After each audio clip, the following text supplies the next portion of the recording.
This game gave you 1,000 free pulls on day 1 and then shut its servers down 10 months later. Magic Chronicle Isekai RPG had a wild, short life, and whether you missed it or you're just hearing about it now, the story of how it launched, burned bright, and collapsed is worth talking about. Magic Chronicle was a 3D idle gacha RPG from Hong Kong Magic Network Technology.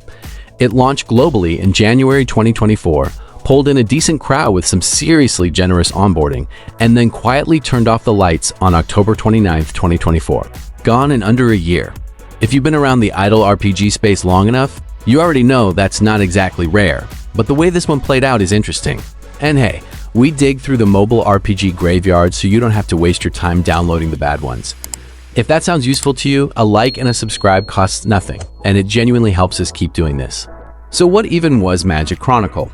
At its core, it was an AFK idle RPG, and the community wasted no time calling it out as a very close cousin to AFK Arena. Same stage-by-stage campaign progression, same idle resource loop, same manual ultimate trigger system during fights. If you've played AFK Arena, you already knew how to play this one within 5 minutes. The idle system worked exactly how you'd expect. Your heroes kept grinding in the background while you were offline, pulling in hero EXP, copper coins, and flashing stardust. The further you pushed in the main campaign, the better your passive hourly rewards got. Standard stuff. Nothing here that's going to surprise anyone who's touched the genre before. Combat ran fully on auto for basic attacks and positioning. The grid-based fights handled themselves, and as your units attacked, their ultimate skill meters filled up. That's where the one real moment of active play came in. You could manually tap a character portrait to fire off their ultimate at the right moment, which actually mattered during tough boss fights. Or you could toggle full auto and walk away. Most of the time, especially in early and mid-game, you were walking away. Character progression used a duplicate-based ascension system. Leveling up gave you stat bumps, but pushing a hero past their level cap and upgrading their star tier, say taking an elite unit to legendary, required fusing multiple copies of the same character. This is where gacha games either earn goodwill or lose it, depending on how hard they make it to get those dupes.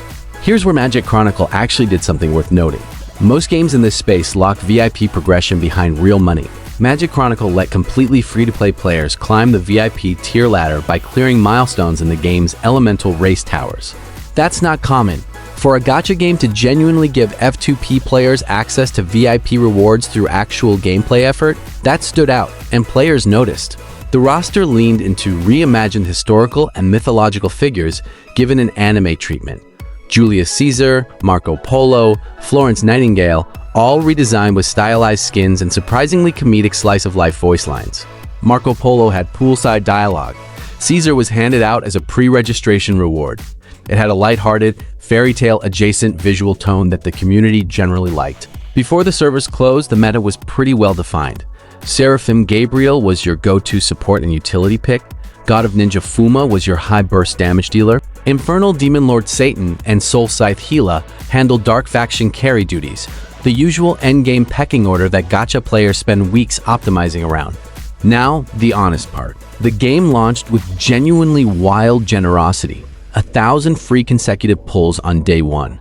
A legendary drop rate sitting at 5%, which is high by any standard in this genre. Early team building was fast, satisfying, and accessible. That opening experience earned real goodwill, but the endgame told a different story. Aggressive monetization menus, constant pop-up shop prompts, PvP that hit a hard pay-to-win wall once you reach the upper ranks. The fun, generous early game was the hook. The late game was where the spending pressure kicked in. Players who got deep enough eventually looked around and realized the guilds were full of inactive duplicate accounts, and the active player base had quietly evaporated. Retention cratered hard within months of launch. By the time the servers shut down, a lot of the players still around were essentially playing alone. It landed a 5.5 out of 10 on TapTap, and honestly, that feels accurate. Great entry experience, rough exit. Now, here's the thing. Just because the official global servers are down doesn't mean the game is completely gone. You can still get your hands on it through a PK downloads or through TapTap, where the game's installation files are still accessible. Fair warning though, since the global servers are offline, certain online-dependent features may be limited or broken entirely, depending on which version you're running. If you're go in with low expectations on that front. But for players who are just curious about what the fuss was about, it's still an option. One more thing worth mentioning. There are whispers of a possible remake or relaunch in the works. Nothing confirmed. But if the developers take another shot at it with better monetization, pacing, and a longer content roadmap, there's a real foundation here worth rebuilding on. So who was Magic Chronicle actually for? In its short life, it suited idle RPG players who wanted an easy, visually appealing AFK experience with low commitment and a generous starting point. If you liked AFK Arena but wanted a slightly different aesthetic and a more F2P accessible VIP system, this would have scratched that itch, at least for a few months. Who should skip it? Anyone who needs long-term depth, competitive PvP that doesn't punish your wallet, or a game they can invest serious time into without worrying about a shutdown. All three of those were problems here. The servers are dark on the official side, but the game isn't completely buried yet. If a full relaunch ever happens, keep your expectations tempered. The bones were decent. The business model is what killed it.